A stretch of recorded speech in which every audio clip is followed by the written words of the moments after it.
Dans cette nouvelle vidéo de cette série des exercices corrigés de langage Python, nous allons travailler sur le problème suivant. Nous allons écrire un programme qui permet de construire ce que nous appelons le triangle de Pascal de degré n. Alors, l'objectif est tout simplement, l'utilisateur va saisir le degré du triangle de Pascal, par exemple, on suppose qu'il a choisi 5 dans ce cas-là, et le programme va afficher le triangle de Pascal de degré 5, ou bien avec un autre mot, de 5 lignes. Donc ça, c'est le triangle de Pascal.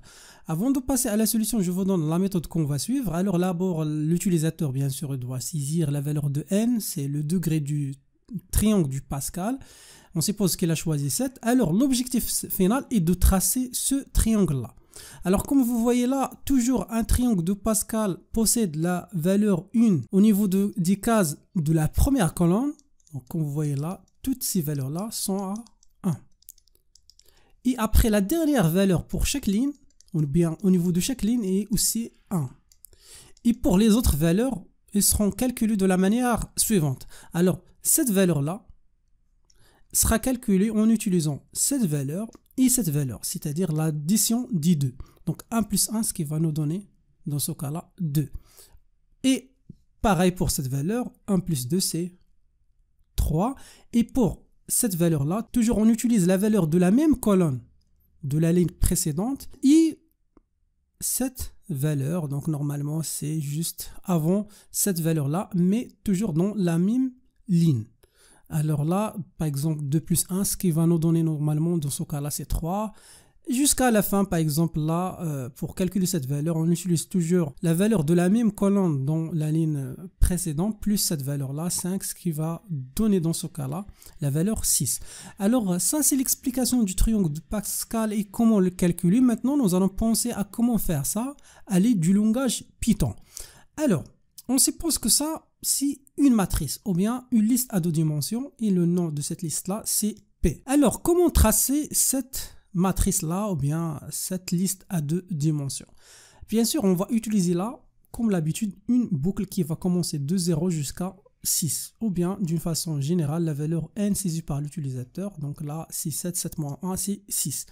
À l'aide de cette boucle.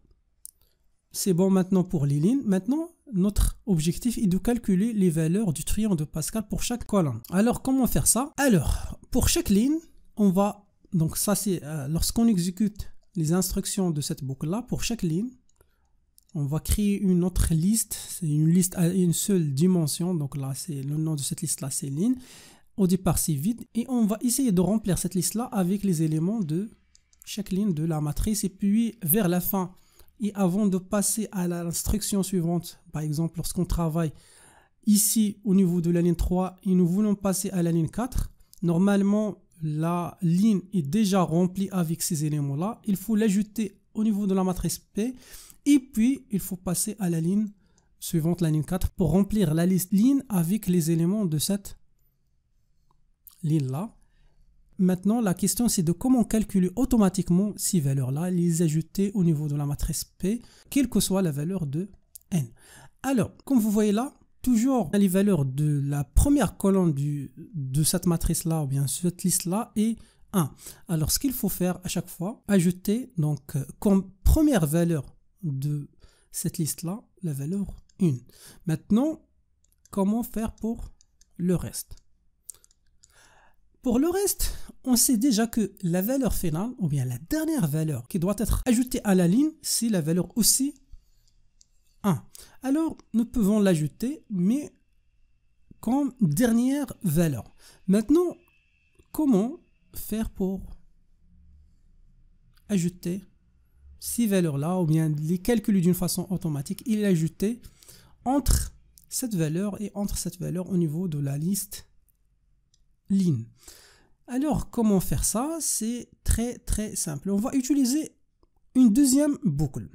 Et cette boucle-là doit être commencée à partir de cette ligne-là, de 2.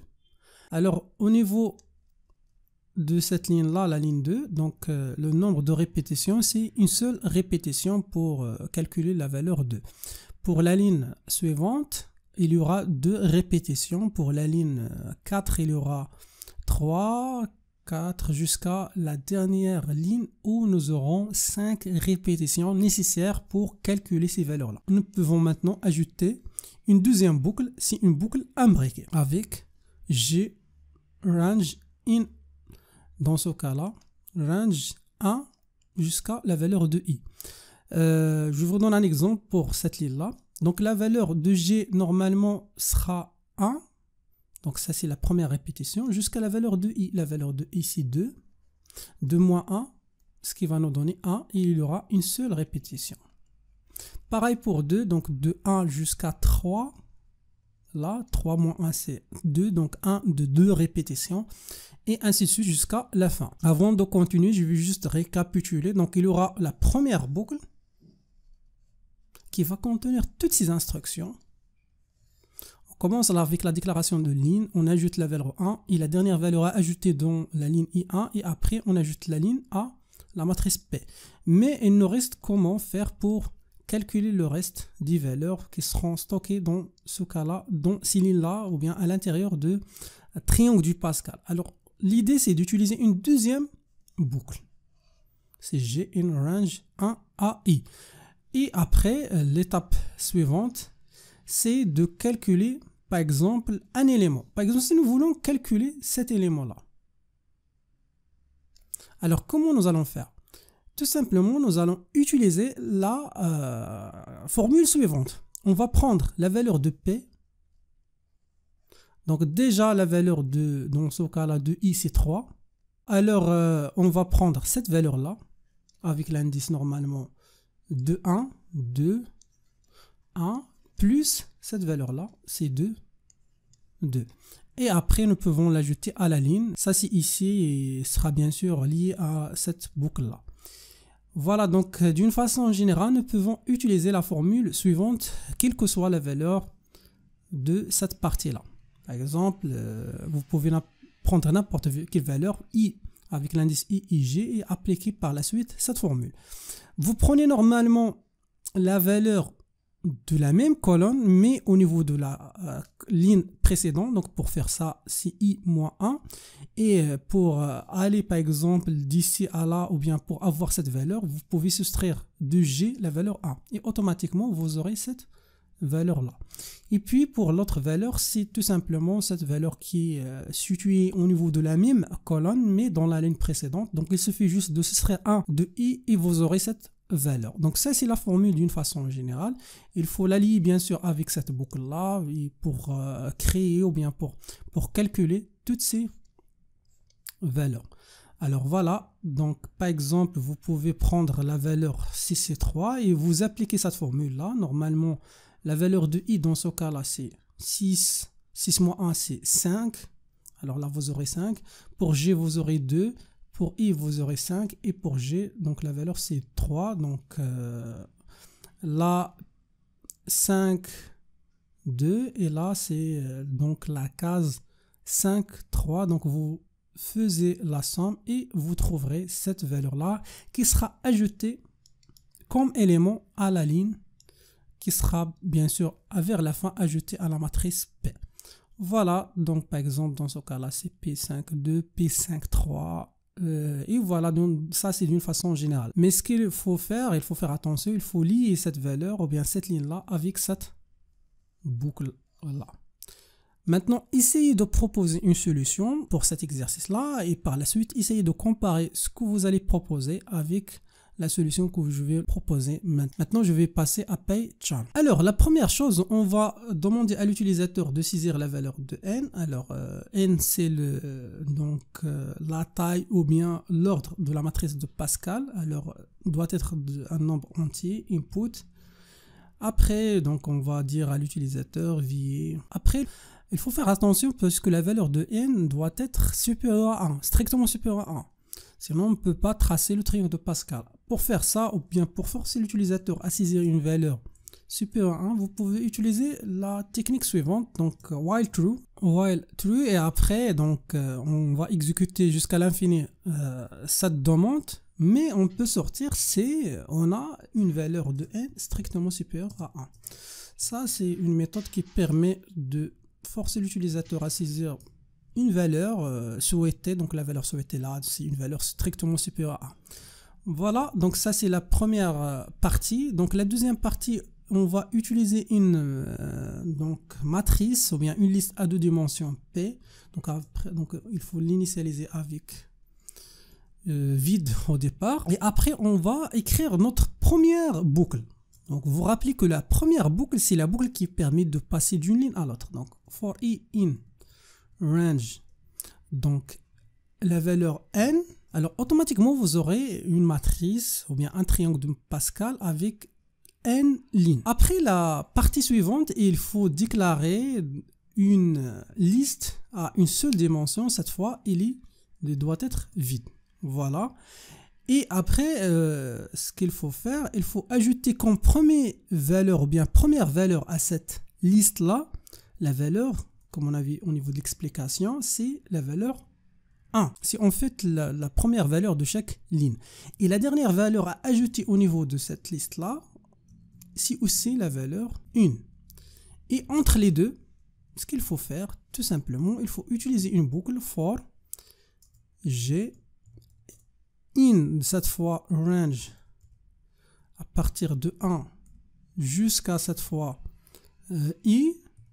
Il faut bien sûr là calculer les autres éléments, donc et constituer les éléments intermédiaires entre la première et la dernière valeur de la ligne ou bien de chaque ligne de la matrice P. Après, on va ajouter à la ligne append quoi? On va ajouter des valeurs de la matrice P qui sont situées dans les positions suivantes. D'abord i-1, donc i c'est la ligne, travaille avec la ligne précédente, ij-1 plus p de i toujours moins 1, mais on reste dans la même colonne cette fois, g. Voilà, on calcule la somme et on l'ajoute à la ligne. Et voilà, maintenant c'est bon. Je pense que ça c'est la dernière chose. Avant de passer à la ligne suivante, il faut ajouter la ligne à la matrice P. Donc append, et là on va mettre notre ligne. Voilà, donc je pense que ça c'est bon, c'est ce qu'on a expliqué. Maintenant on va afficher le triangle de Pascal. Donc voilà, donc on a maintenant toutes les valeurs sont stockées dans la matrice P, donc il suffit de l'ajouter. Donc for e in ligne de points, et là on va mettre print e and, et là juste tabulation pour ajouter de l'espace entre les valeurs. Et lorsqu'on passe à une ligne suivante, ou bien lorsqu'on termine chaque ligne, il faut bien sûr sauter de la ligne avec print. Maintenant on va exécuter pour voir. Alors là on va supposer que le choix c'est 5. Voilà, donc 5, comme vous voyez là, 1, on a un petit problème avec ce 1 là. Après 1, 1, c'est bon. 1, 2, 1, 1, 3, 3, 1, 1, 4, 6, 4, 1. C'est tout à fait correct, à l'exception de ce problème de la première ligne. Alors pour régler le problème qu'on a vu au niveau de l'exécution, il y a plusieurs techniques. Pour moi, la technique la plus simple consiste à exclure l'ajout de 1 au niveau de la première itération de la boucle i.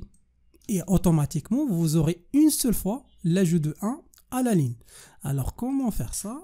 Il se fait d'ajouter f, là, la condition entre deux parenthèses. Et là, si i est différente de 0, alors nous pouvons ajouter ça à la matrice.